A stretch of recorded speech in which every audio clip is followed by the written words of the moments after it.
الحمد لله على نعمة الإسلام وكفى بها نعمة. الحمد لله على منة الولاية وكفى بها منة. وأشهد أن لا إله إلا الله وحده لا شريك له. وأشهد أن سيدنا وعظيمنا وحبيب قلوبنا النبي المؤيد والرسول المسدد والمصطفى الأمجد والمحمود الأحمد حبيب إله العالمين أبي القاسم محمد. اللهم صل على محمد. صلوات الله وسلامه عليه وعلى أهل بيته الطيبين الطاهرين المعصومين سفن النجاة الأعلام من ركب سفينتهم نجا ومن تخلف عنها هلك وهلك. ثم أما بعد. Respected elders, brothers and sisters, Assalamu alaikum jami'an wa rahmatullahi wa barakatuh. Again, I would like to take this opportunity to offer my heartfelt condolences to Sahib al-Asr wal-Zaman, Ajjalallah Ta'ala Farajah al-Sharif, on this occasion marking the martyrdom anniversary of our beloved Imam and our first Imam, Imam Ali ibn Abi Talib salawatullah wa salamu alayh, as this is the day of his martyrdom. This is on the sad front, on the happy front. I would like to thank all the brothers and sisters that prayed for me and my family. My wife gave birth this afternoon at 2 p.m. So alhamdulillah, mom and boy are both safe and sound. You can imagine the kind of sacrifice being here and not, but alhamdulillah, inshallah, it's all worth it. And we can all inshallah join in the reward of this holy month and in this blessed night of Layal al-Qadr, inshallah. عفوا سمينا أمير علي. We call them Amir Ali. I don't know if I can. Should be Amir Ali.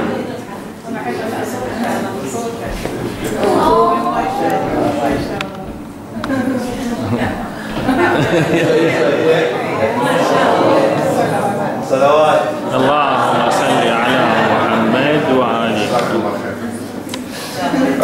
We go back to our lectures because since we are speaking about Amir al-Mu'mineen salawatullah wa salamu alayh, and it's a great opportunity to continue speaking about Khutbah al-Muttaqeen, this sermon of al-Muttaqeen, because again we still have one more night of Layal al-Qadr al-Azima, the night of power, and perhaps it's the main night of Layal al-Qadr, which will be tomorrow night inshallah. And again, you are all invited to join us in the a'mals and the deeds of Layal al-Qadr, so that inshallah we can prepare ourselves and basically elevate our spirituality in such opportunities that Allah subhanahu wa ta'ala provides for us in this holy month.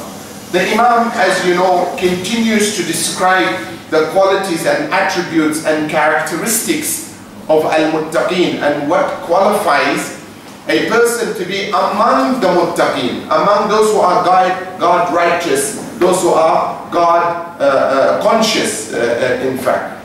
And on the question of God consciousness, it is very important to note that when someone begins to feel God consciousness, it becomes part and parcel of his existence, of his approach on things. He tends to actually feel and begin to sense a kind of purity and relaxation. His religiousness becomes normal and natural. It does not feel as if he's pretending to be something that he's not.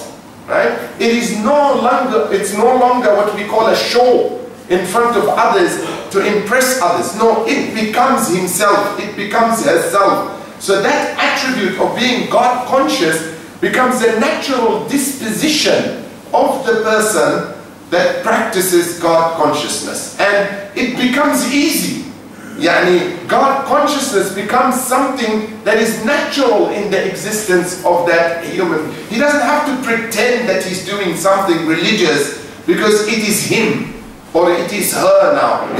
يعني ماكو هناك تكليف.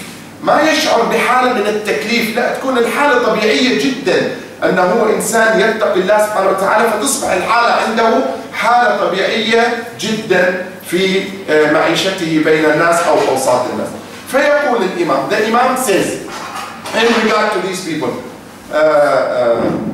بعد الصلاة على محمد وآل محمد. اللهم صل على محمد وآل محمد. تراه قريبا أمله, meaning he always anticipates death, not because he doesn't want to live in this world because this world is a bad thing, no, because he has no issues with accepting the concept of death.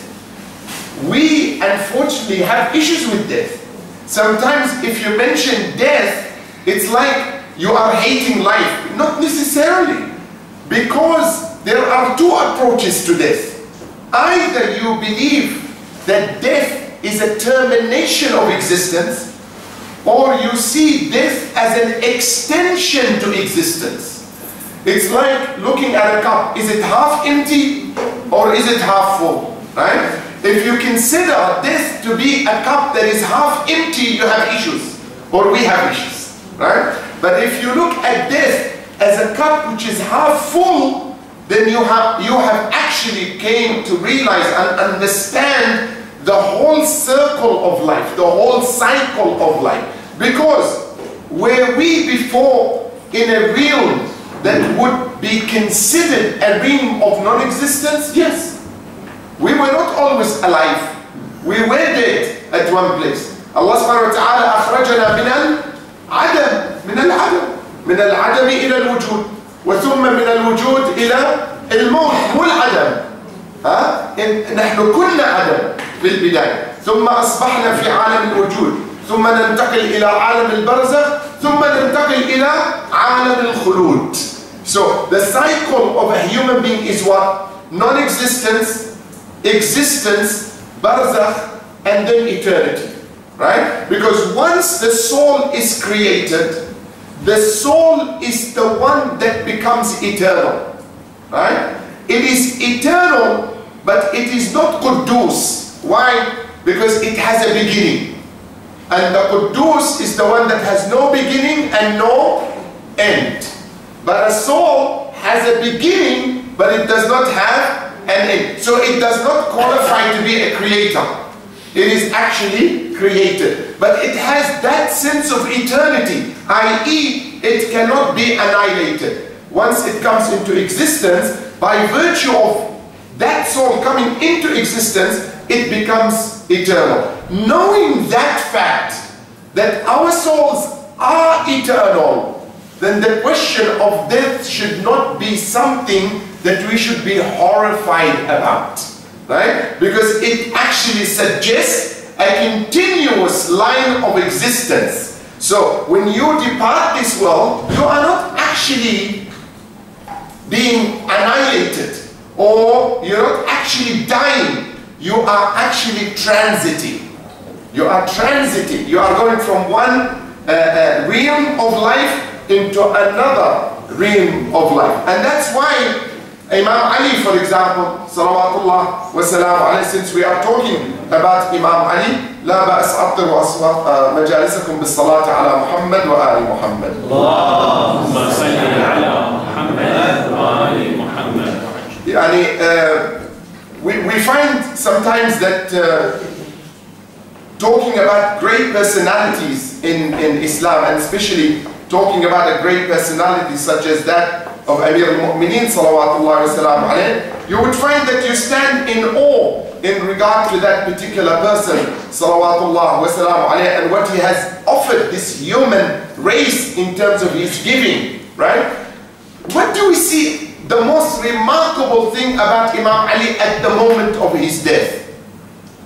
His slogan, when he shouted out after the strike on his head, he didn't say, I am annihilated. He didn't say, my existence came to an end. He didn't say, I am no longer part of this existence. No, he said, I have actually scored a victory by the Lord of the Kaaba. Right? Why he scored a victory? He scored a victory because he cultivated this realm of existence for eternity. So he was aware that this particular world that we live in is a place of cultivation. It's a place where we can plant and then we can harvest. Harvesting is not here. Harvesting is in the hereafter. You know? اليوم عمل بلا حساب وغدا حساب بلا عمل. Today there is work, but there is no accountability. Tomorrow, in the day of judgment, there is what? There is accountability and there is no action, because you've been given the opportunity for action, the opportunity to plant, the opportunity to build your akhirah, the opportunity to basically establish your existence for the hereafter begins in this particular moment. And that's why Imam Ali says, Fustu wa Rabbil Ka'b, because he knows. He knows. In fact, if you look at the hadith of Imam Ali, you would find that he constantly speaks about yaqeen. Where is yaqeen? We have 3 levels of yaqeen, by the way. We have ilmul yaqeen, aynul yaqeen, haqqul yaqeen. Right? Where is ilmul yaqeen? Ilmul yaqeen, if I may use this example. Let's say hypothetically, there's a person who got lost in a desert. Right? He had his camel, went down from his camel for a small nap or a short nap. He wakes up from his sleep. All of a sudden he finds the camel with all the sustenance, all the food, all the water is gone. Right? This person at that moment is very much overwhelmed by the fact that he is going to die. Right? As he is walking in that desert, he stumbles across a map. He stumbles across a map. In that map, there is a drawing that directs him to a well of water. Now, the map itself is what? Ilmul yaqeen. He has knowledge that he could survive if he gets what? To the water. He follows the map. He follows the map, walks for 3-4 kilometers, whatever the case may be, goes through some palm trees. He ends up in an oasis. This is now what? He's seeing the water. Is the water edible or not edible? Right? It's possibility that the water is not drinkable. ممكن تكون الماء ملوثة. The water could be contaminated. For him to establish haqqul yaqeen, he has to taste the water. Right? So he goes down. At the moment he tastes the water, he already established what, and it's edible. Now he is what? A survivor. He is no longer a person subject to annihilation. He established haqqul yaqeen. We as Muslims have ilmul yaqeen. Where is ilmul yaqeen? The Quran, the Prophet, AhlulBayt, salamullah alayhi. They are ilmul yaqeen. Okay? Aynul yaqeen is what? Aynul yaqeen is to follow what they tell you. Right? You follow their instructions, the map. They are the map. Once you follow their instructions with sincerity, you establish what we call certitude. That certitude makes you what? Makes you worship Allah as if you are seeing Him. And since you can't see Allah, then you know for certain that Allah constantly is what? Is watching you. فيكون هذا شنو؟ حق اليقين. حق اليقين. خلاص الله سبحانه وتعالى تربع على قلب عرشي. على عرش قلبي. Allah subhanahu wa ta'ala is now in your heart. You are inseparable. You know, just like the hadith, the Qudsi hadith that says what? The Qudsi hadith said, ما وسعتني أرضي ولا سماواتي. Neither my heaven nor my earth nor my earth was able to contain me. Allah is saying. Allah is saying, neither the heavens nor the earth can contain me. ولكن وسعني قلب عبدي المؤمن. But the heart of a true believer, a true servant, is the one that is able to what? To contain me. Because Allah does not sit in a heart of someone that has hatred. Because it's not a pure heart. It's not a heart that is filled with certitude. It's a heart of a gossiper, a heart of a slanderer, a heart of a greedy person. These hearts have problems with them. Allah wants a heart to sit in that is what? That is pure. And that's why Imam Ali in many of his ahadith emphasizes that what is better than Iman is certitude, right? Because Iman is just a path or a roadmap in order to establish yaqeen. Because once you have certitude of belief, then there is no turning back.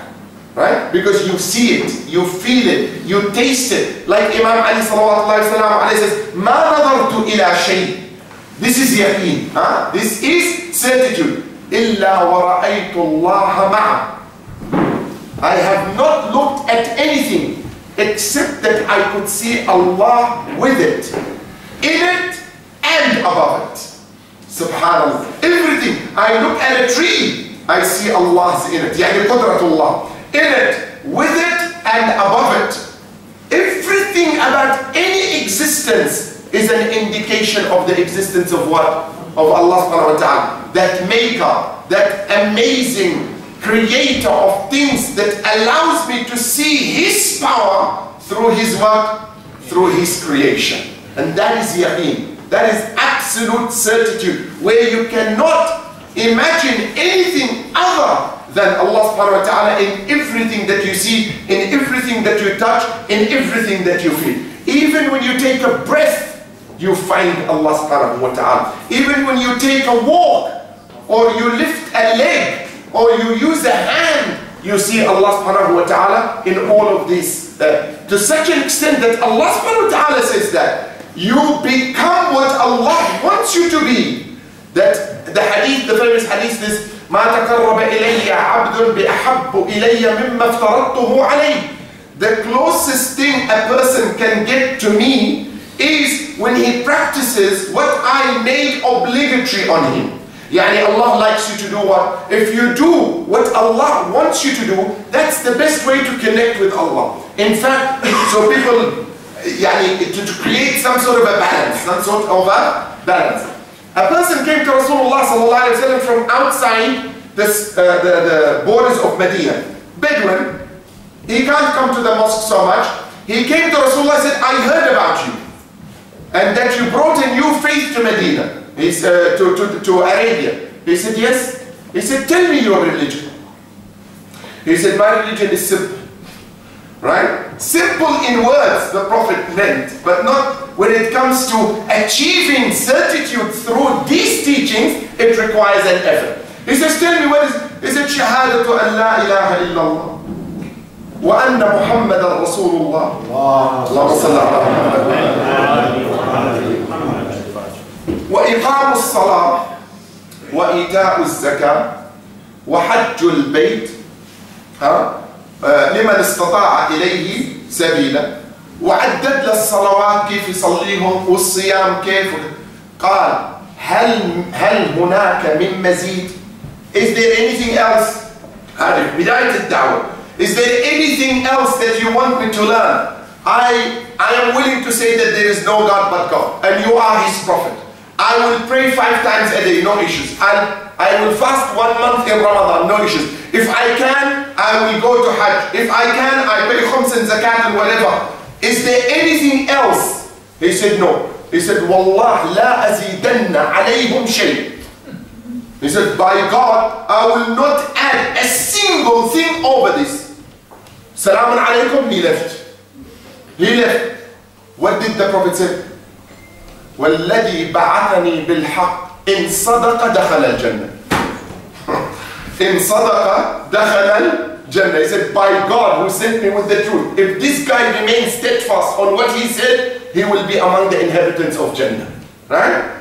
But these things, right, require an effort of what we call consistency. When you become consistent on these acts of worship, the idea behind it is to make you the ideal human being. So that whatever concepts there are in these things must become you incarnate. So you become Salah, you become Hajj. Oh, and what is Hajj? Right? What is Hajj? If we to talk about Hajj and the concept of Hajj and the value of Hajj, for those who don't understand the real aspect and essence of the ritual of Hajj. For example, simple way of finding how Hajj is great and how we can relate to it in terms of our day-to-day activities. in Hajj نلثم حجرا ونرجم حجرا. صح? In Hajj we kiss a stone and we hit a stone. Both are stones. What's the idea? Why is this being kissed and this is being what? Hit? The idea is that in this one you're following a command of Allah, and in this one you are also following a command of Allah, and you cannot switch them, right? You cannot go to Mina and kiss or hug, for example, the pillar of Shaitan, right? And you cannot go to Hajar al-Aswad or al-As'ad around the Kaaba, right? And throw a stone at it. Why? Because there is a secret in this and the secret in this. The secret in the Hajar al-Aswad is that the Prophet ﷺ told us about Hajar al-Aswad, that when Allah created that stone, Allah made that stone testify against all the creation who testified to Allah in the realms of atoms that they will worship Him, right? And He recorded their names. أشهدهم على أنفسهم ألست بربكم قالوا بلى. Allah subhanahu wa ta'ala made all the souls when He created them in the realms of atoms, when we were atoms. Allah said to these atoms, am I not your Lord? We all testified. We said yes. Allah took that testimony and He placed it where? Inside al-Hajar al-Aswad. Umar, the second Khalifa, was once circumambulating the Kaaba. He's going around the Kaaba. He came to the stone, right? And he kissed the stone. And then he said this, Wallah inni a'lamu annaka hajarun la tanfa' wa la tadur. ألا إني رأيت رسول الله صلى الله عليه وسلم يقبلك فأقبلك. He said, I know that you're a stone, you cannot harm, you cannot benefit. But I saw Rasulullah doing this and I'm following what Rasulullah did. Who was standing behind him? Ali ibn Abi Talib. He said, Ya Umar, in fact it is a stone that benefits and harms. فأمير عمر بن الخطاب توقف عن الطواف والتفت إلى أمير المؤمنين. He said, كيف ذلك يا أبا الحسن? He said, how is that? Teach me. Let's all the Muslims benefit from you. Teach me, how is that possible that yes, it is a stone that benefits and harms? He said, because Rasulullah told me that on the day of judgment, this stone will come with a mouth and lips and a tongue, and it will testify to everyone that gives back their covenant when they come to Hajj, in order to establish the covenant they gave when they were in the realms of Adam. يشهد لمن التمسه بحق. That stone will testify for those who touch it and renew their covenant, right? And those who don't get the opportunity to touch it, or they don't give their allegiance again to it, then they are the ones that have renegated, or they have gone back from the original covenant that they gave to Allah when they were in the realms of atoms. This is why we say you should go to Hajj, you know, have the opportunity to address that stone and say, I am confirming my original vow, my original covenant. And if you don't, and you can't, say it from here, say it from this place. But this is a stone. Why are we doing this? Because of that. Why also are we doing this? Because it's a command from Allah subhanahu wa ta'ala. So the issue is not about the stone. The issue, in fact, is about the order itself. It's about the command itself. That this particular stone will testify to you, so kiss it in that place. Right? That stone, you need to throw a rock at it. Why? Because it represents the temptation of Satan. You know, some people think, you know, Shaitan is actually standing there.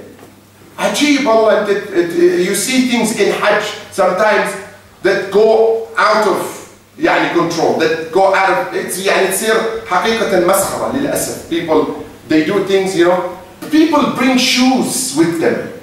Shoes. And you know, it's not good enough to get a size 8. It has to be size 13. It's like, you know, you have to hurt him. You have to hurt this son of a gun, you know, that Iblis. Because I witnessed once, I was doing Hajj in 1992. Yeah, 92. There's a lady standing next to me. MashaAllah, she was horizontally advanced. Okay? Horizontal this way? Yeah, vertical is this way. No? Horizontally advanced, MashaAllah. Very horizontally advanced.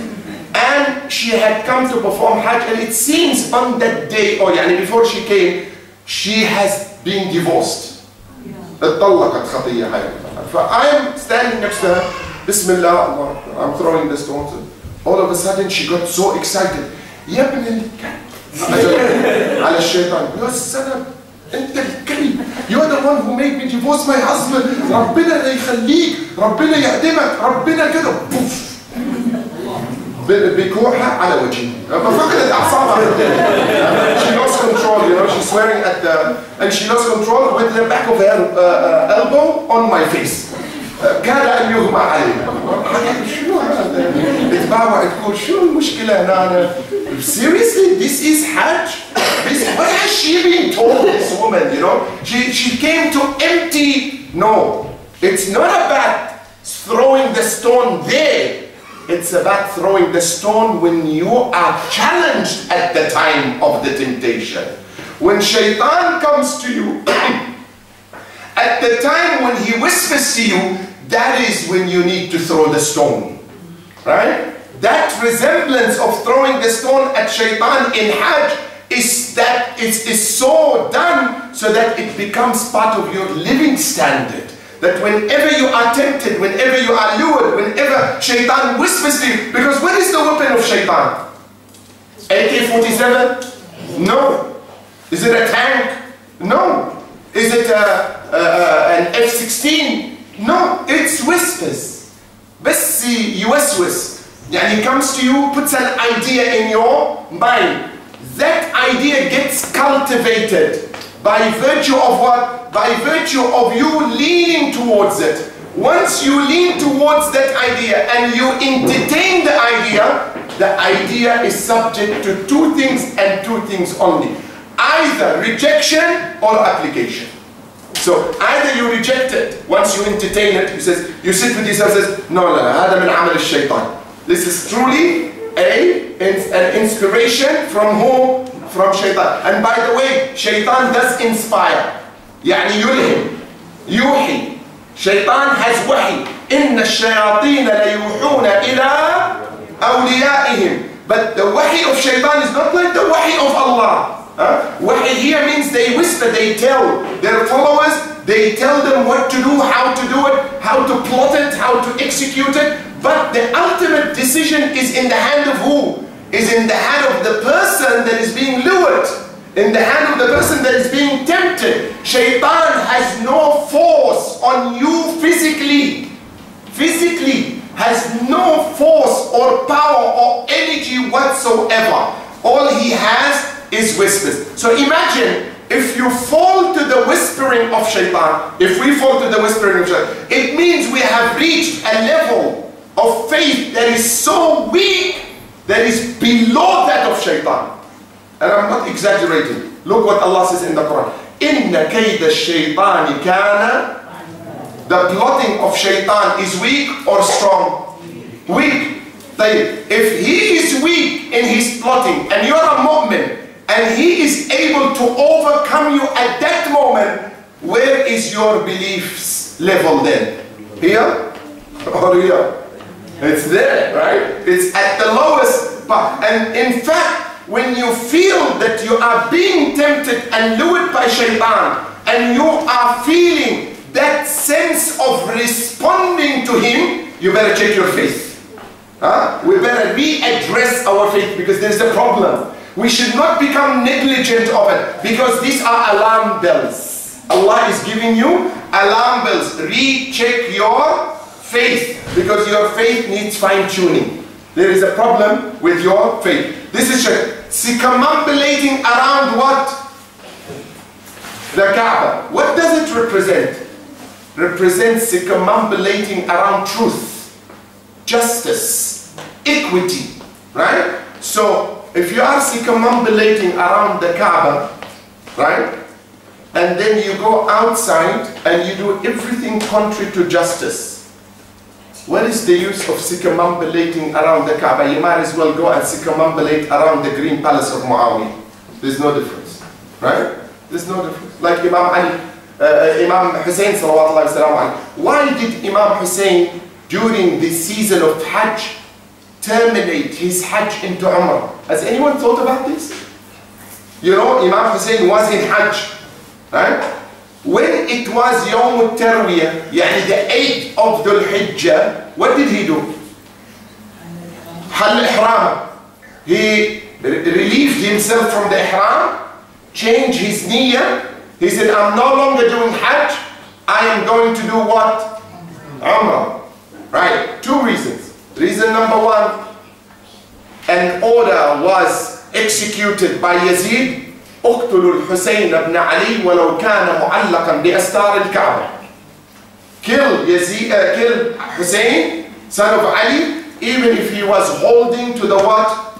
To the curtains of the Kaaba. Even if he's holding to the clothes of the Kaaba, kill him. Now, if that is to take place, people are busy. People are very much not aware, his blood is gonna go unnoticed. Because people will not know what is going on. He will be killed ghila, right? Ghila. And no one will know what's gonna happen to him. So all his movement will go to waste. Number two. Reason number two. Imam Hussein أراد أن يقيم الحجة على أنه الدين لا يستقيم إلا بالإمامة والولاية. If you circumambulate the Kaaba day and night and you leave your Imam, you might as well leave your Hajj. Right? Because your Hajj is dependent on Ta'at Waliyul Amr. Your Hajj is dependent on obedience to who? To the people in charge of your affairs. Like Rasulullah sallallahu alayhi wa sallam. النبي أولى بالمؤمنين من أنفسهم. يعني if the Prophet tells you something, you should do it. Imam Hussein said to the people, if you don't come with me this Hajj, you better go and circumambulate the Green Palace of Muawiyah. It doesn't matter anymore. Or Yazid. Whether you are in Mecca or whether you are in Sham, it makes no difference if you abandon your Imam. Because he is the representation of your faith. Right? So your circumambulation around the Kaaba is to establish what? Justice. If you turn your back on the one who will execute justice, then justice is not going to be effective just by going around what? The Kaaba. And in any walk of life you take, in any circular motion that you do in this life, whether you are in New Zealand, Australia, Iraq, Pakistan, Afghanistan, your movement in life should represent that movement around the Kaaba to establish the main important concept of what? Of that motion, and that is Tawheed. The absolute Tawheed of Allah. And the absolute Tawheed of Allah hinges on what? On justice.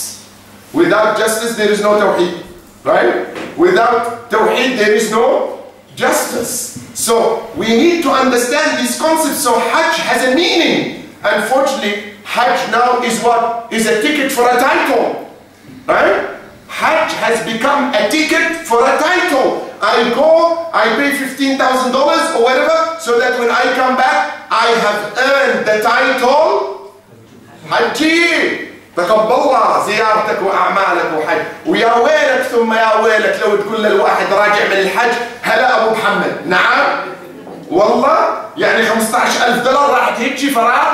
$15,000 went to waste. At least يا أخي tell me Hajj, so that I can feel that I earned those $15,000. Why no one calls us Musalli then? هلا مصلي هلا صيامي. Why is Hajj a title? It has become a title because we have emptied the real essence of rituals from the practical perspective. Right? They've become empty rituals without any real effectiveness in our day-to-day transactions. Sallallahu ala Muhammad wa ali Muhammad. والله اللي يريد يشرح أقوال الإمام علي أو كلماته يقعد على الكلمة ساعة. This is only تراه قريبا أمله. you see that his relation to death is always me. He always talks to himself. This world is not going to last. When you constantly tell yourself that, you are not putting yourself in depression, by the way. No, you are putting yourself in absolute awareness. Because when you are concerned about achieving, you are constantly energetic. You become actually creative.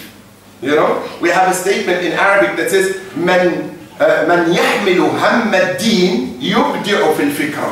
The one who has the concern of his religiousness becomes creative in the way he applies it, right? Because now it means something to you. Imagine if you have a project and you have a deadline and you need to meet that deadline. Do you sit idle? You don't sit idle.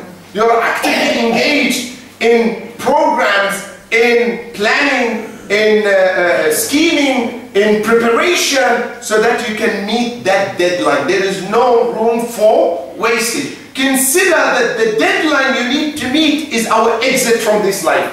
And worst of all is that when you are given a project and someone tells you, we won't give you, when is that deadline? Seriously? What? I need a design for a new harbour bridge that connects Devonport to the city. Ya Rabbi, ya Rabbi. Inshallah, ya Rabbi, تتحقق بأيامنا. So we can release some of the tension and traffic jams from New Zealand. Okay? But the city council that gives you the project as an engineer tells you, guess what? There is no deadline. Maybe tomorrow we'll ask you for it. Or maybe in 10 days, or maybe in 10 years. And guess what? We are paying you. But if you don't meet the deadline, too bad. That's a challenge. Right? That's quite a challenge. Would you be absent-minded of that challenge? Then imagine you are in that challenge. We are in that challenge. Allah is telling us there is a deadline. But you know what? وَمَا تَدْرِي نَفْسٌ مَاذَا تَكْسِبُ غَدًا وَمَا تَدْرِي نَفْسٌ بِأَيِّ أَرْضٍ تَمُوتُ. No soul knows when it's going to die and in what place it's going to die. Allah gave you a deadline, but He withheld the date. Subhanallah. No wonder why Imam Ali said, فُزْتُ وَرَبِّ الْكَعْبَةِ. No wonder why Imam Ali said, truly I have scored a triumph. Why? Because he was working on that project.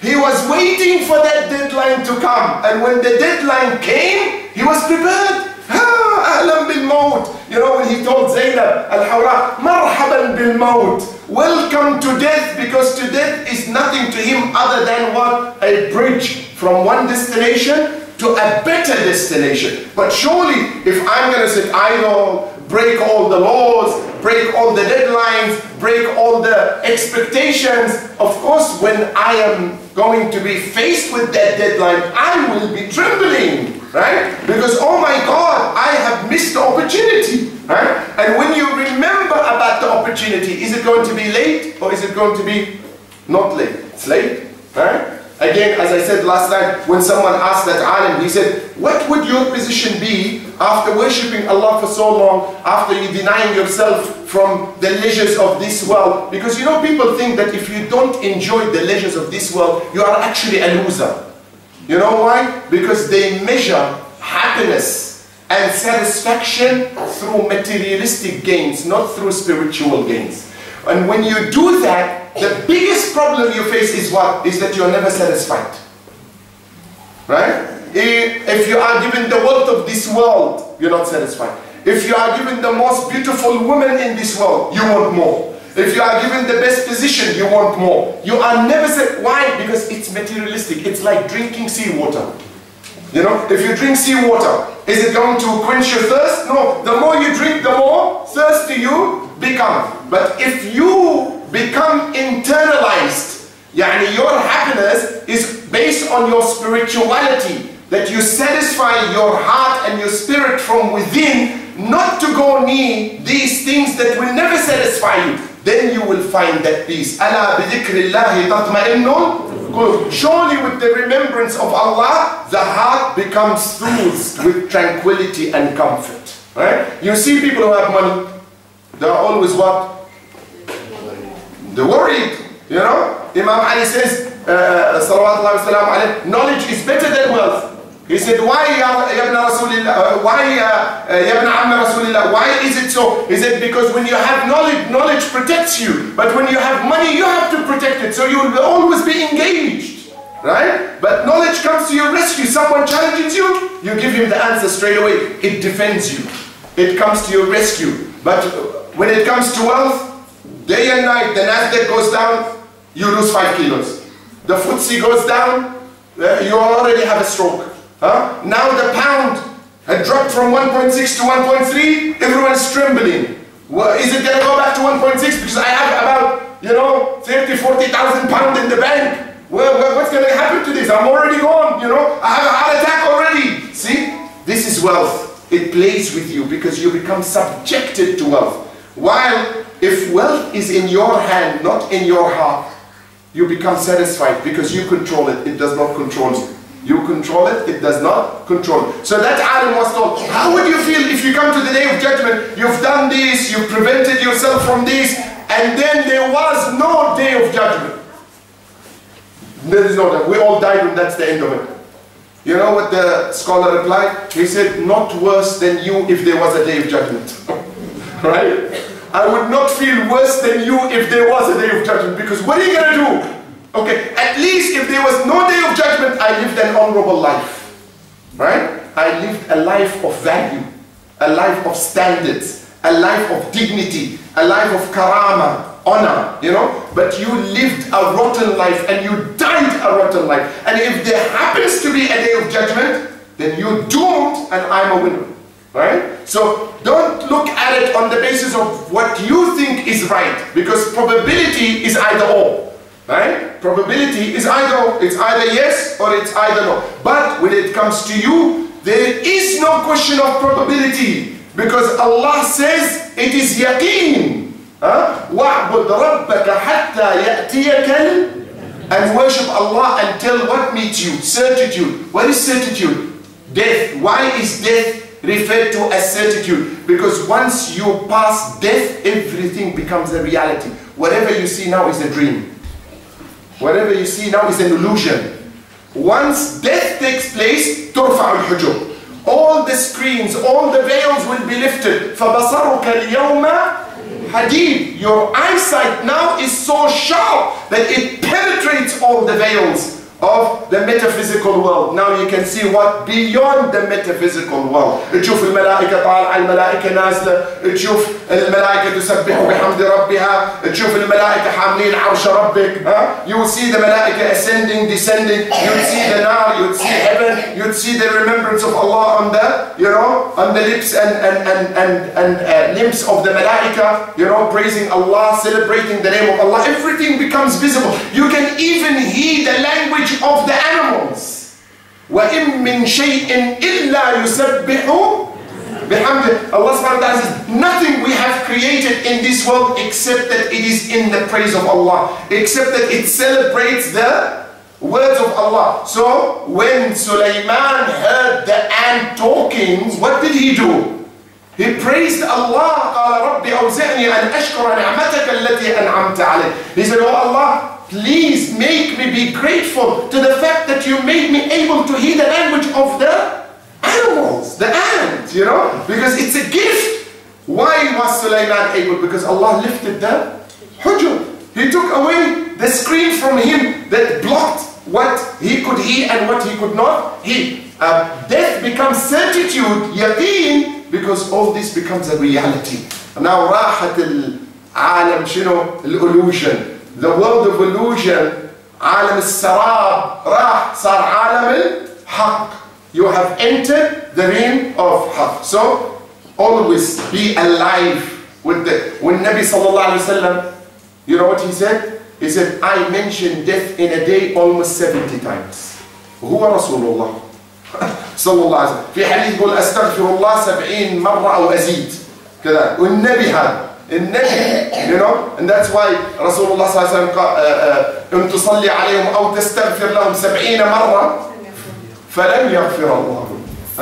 If you pray on the hypocrites, or if you ask Allah for forgiveness to them 70 times, Allah will not forgive them. Why? Because they betrayed themselves first before they betrayed Allah subhanahu wa ta'ala. So when someone betrays himself, there is no reason for the maghfirah of Allah to be there anymore for him, because he chose to betray his own self. To betray his own existence. أَفَرَأَيْتَ مَنِ اتَّخَذَ إِلَهَهُ هَوَاهُ وَأَضَلَّهُ اللَّهُ عَنْ جَهْلٍ أَمْ عَنْ عِلْمٍ. Have you seen the person that takes his own God as his own glory and he has been misguided on the basis of what?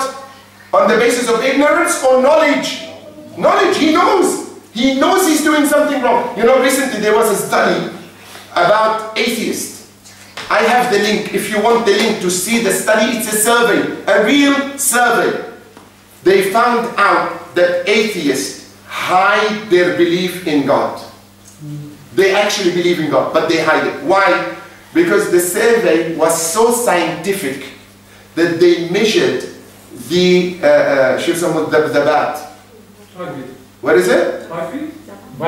Vibrations. أحسن دكتور. شوف العلم شلون يدافع عنك. صلى على محمد. اللهم صل على محمد. They measured the vibration in the brain when certain words are instigated. So if you mention certain words, there is a place in the brain that responds to these words. So they brought a group of atheists, okay? And that particular place where it measures this sensation is in the half of the brain that responds to fear. Not to, you know how you have fright and flee, and you have happiness and in the brain? It's in the side that shows flee, يعني هروب, خوف, you know. And they, every few minutes, they will speak about something, and then they will mention the word God to the atheist. Instantaneously on the screen, the brain responds from the side of fear. They become frightened. Those who deny the existence of God. So the survey says what? Atheists actually fear God, but they deny it on the outside. Subhanallah. Allah has put that in your place so that you don't have hujjah against Allah. You don't have a reason to argue against Allah on the day of judgment. Now this study is available. Now go and give it to an atheist. He will deny to accept it. وَأَضَلَّهُ اللَّهُ عَنْ عِلْمٍ. He denies the truth with knowledge or with ignorance. Knowledge. يعني مو الله اللي ضله, هو اللي ضل نفسه. وَأَضَلَّهُ اللَّهُ عَنْ عِلْمٍ. It does not mean that Allah caused him to be misguided. No, it means في علم الله, that in the knowledge of Allah, knew after He gave him a free of will to choose between right and wrong. في علم الله هذا ضال. Not because Allah wants him to be ضال. There's a difference, huh? Because people think the Quran says, يُضْلِلُ اللَّهُ مَنْ يَشَاءُ. We need to read this in context. It does not mean that Allah has already chosen a group of people that He felt, you know, these are اللي طايحتهم, you know, these are the worthless ones, you know, I'm gonna misguide them. These are the good ones, I'm gonna guide them. If this is so, then God is not just, right? Then what is the meaning that Allah yudlil, Allah yahdi? It means Allah has already shown the way of hidayah and shown the way of dalal. By our virtue of our own free will, we chose to be on the path of what? Dalal, or on the path of? So Allah subhanahu wa ta'ala knew our decision but did not force the decision. See the difference? Allah knows what you're going to choose, but He does not force the choice. Ilmullah is one thing. Choosing a path is a completely different thing. Allah does not choose for you what to do. But to be a creator and all knowledgeable, does He need to know the end result or not? He does. Because ilmuhu azali. What does ilmuhu azali mean? What does His knowledge is eternal? It means to Allah, what you are deciding now is what you decided yesterday is what is now, or what you decide in the future is now. Everything to Allah is what? Is now. Allah is not bound by time. Right? Allah is not bound. That's azali. Azali, He knows. He doesn't need for you to start thinking, because whenever you make that decision to Allah is what? Is actually now. Right? So you can say if you want a further explanation of what is going on in the world, is that Adam could be now. Because in the realm of Allah, ma fi waqt, there is no time. Right? Adam could be now. Right? But Allah relates to us Adam so that we can understand the chronology of what? Of events. Allah does not choose that time. Allah tells you that this is the path, I know the result, but it's up to you to choose it. It's up to you to choose it. So why are we here if Allah knows the end result? So that when we come to Allah on the Day of Judgment, we don't argue. Right? We don't argue, we didn't have a chance. No, you had a chance, but you didn't see it. So now come to earth so that you can see your own decision making. وَأَضَلَّهُ اللَّهُ عَنْ عِلْمٍ. After he has been given all the guidance and the means of guidance, by virtue of knowledge, he decides to what? Deny that knowledge. Deny that truth. And apply his own ignorance in the matter. Right? So don't blame God then. Right? Don't blame God. Just like the example I gave last time. I said, if someone comes to me now and he says, tomorrow we're going to شو يسمونها هاي المنطقة اللي بالنورث حجي؟ ها؟ كيب رانجا؟ فيها فيشنج؟ وين اكو محل جود فيشنج هناك؟ أرو حلو. وين أبو نعم؟ سيدنا سيد أبو نعم يجي عند الشيخ باكر يقول له شيخنا طالعين صيدة سمك باكر. نطلع على 5 بعد صلاة الفجر. Sayyid Abu Na'am lives in Arwa. He says, Sheikh, I'll take you to Arwa, we'll go fishing tomorrow after Fajr Salah. I said, well, that's a good option. Yeah, I'll go. So go. Sayyid Abu Na'am comes the following day. He said, Sheikh, now we went fishing yesterday. Tomorrow we're going to go to Bakaranga for Salat al-Fajr. Allah ta'ala, Wallah, I'm tired, my back is killing me. Now you tell me, God enforced the fishing and denied the prayer? Or it was my choice that I wanted to go fishing and I didn't want to go to prayer. However, my decision in deciding to go fishing is known to Allah or not? Yes, it is known to Allah because I've already made the decision. But He did not force it on me. He did not send a battalion of angels with AK-47 and said, accept the invitation of Sayyid Abu Na'am, I'll barbecue you in hellfire. No, Allah doesn't have this. It's your choice. I'm giving you that choice. قليل زلله. Allahu Akbar. Look at that. When's this up? Okay. He says, little would he slip. A God-conscious person would not slip a lot. Slip means what? He does not fall into haram. Look what Imam Hussein says. He says, Inna al-mu'min, Allahu Akbar. It's a very profound statement. Inna al-mu'min la ya'tadir. Kif ya Imam Hussein? How? He said, a mu'min does not find himself in a position to apologize. Really? Why? What makes him so special? That, yeah, he's actually special. You know what? Because he does not put himself in a position to cause him to apologize. Beautiful, huh?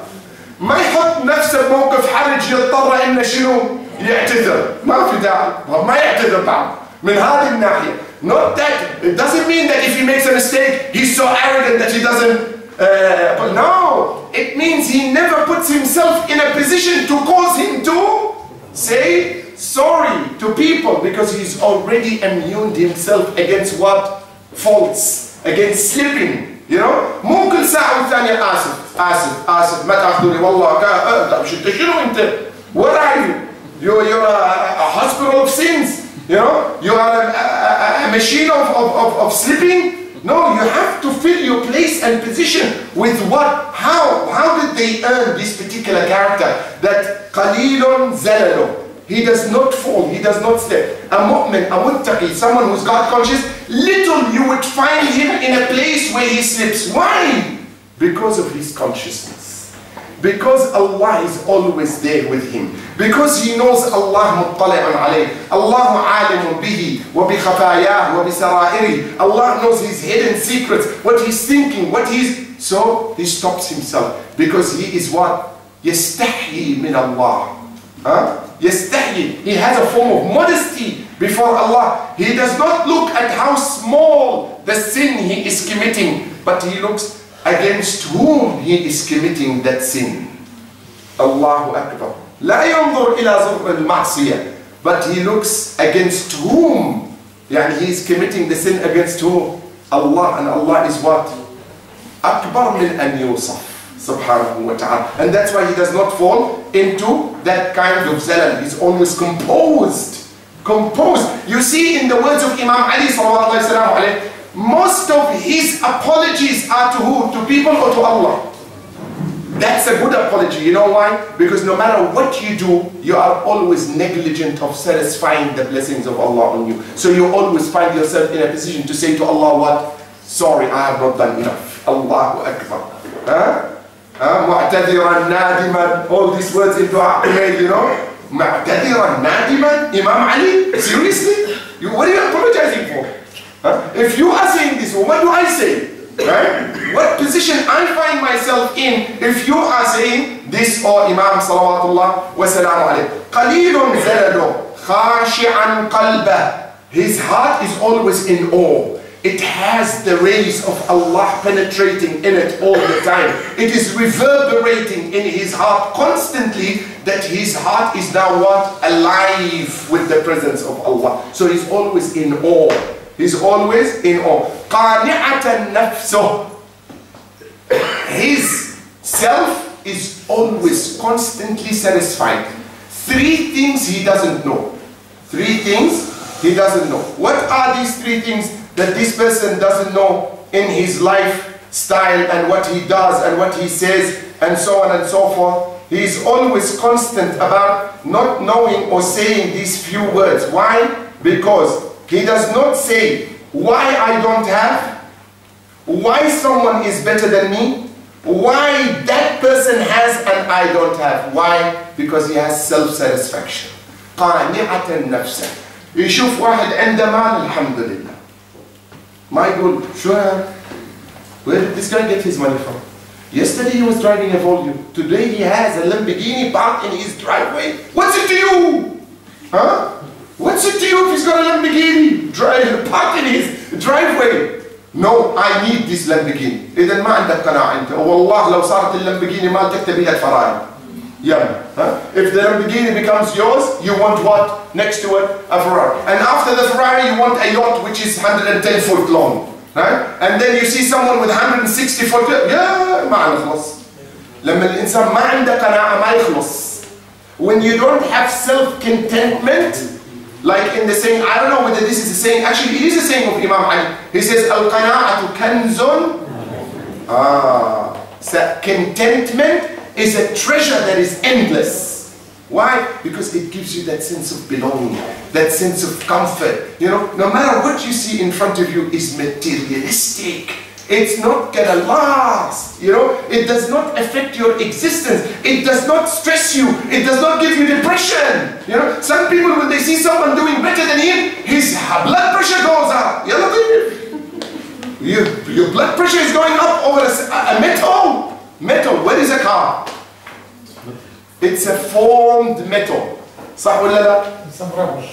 وسم rubber. أحسن. Formed metal and some rubber and plastic. They tell us it's I don't know what walnut wood or rosewood.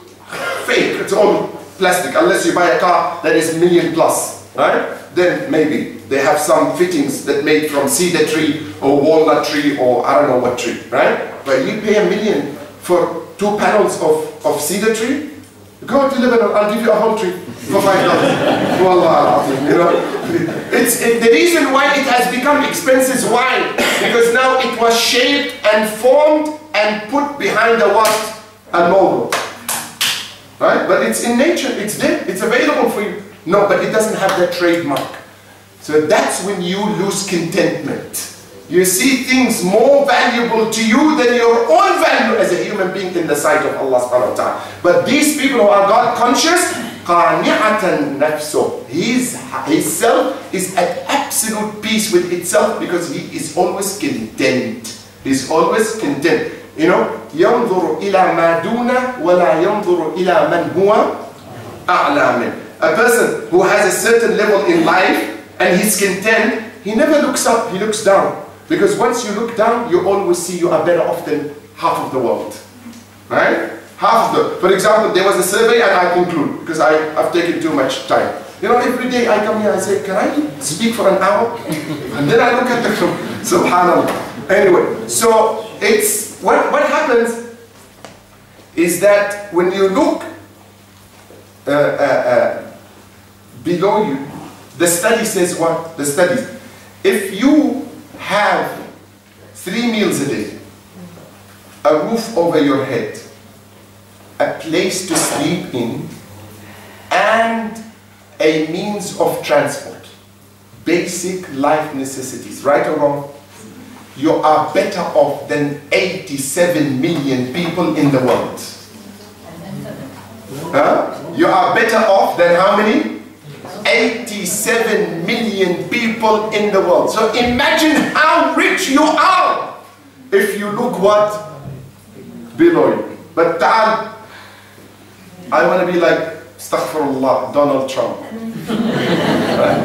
La hawla wa la quwwata. You will die. You will die. You know, because you look at him and you say, for example, you go to New York, I've been there. There's one side of New York that faces the sea where the Statue of Liberty is. A stretch of about 5 kilometers. It's all building called the Trump buildings. From one end of New York to the last end of New York. From that seaside, all of these buildings have Trump towers, Trump towers, Trump towers, Trump towers. I've seen them with my own eye. Imagine looking at this and saying, where are you going to get contentment from? Right? You will not. Right? Because a man, but it doesn't mean kill your ambitions. No, this is not an invitation to kill your ambition. But this is an invitation to be realistic. To be realistic in life and be a balanced human being. Be a balanced human being. هذا وصلى الله على سيدنا محمد وعلى آله الطيبين الطاهرين. 5 times, please, brothers and sisters, quickly. أمن يجيب المضطر إذا دعاه ويكشف السوء.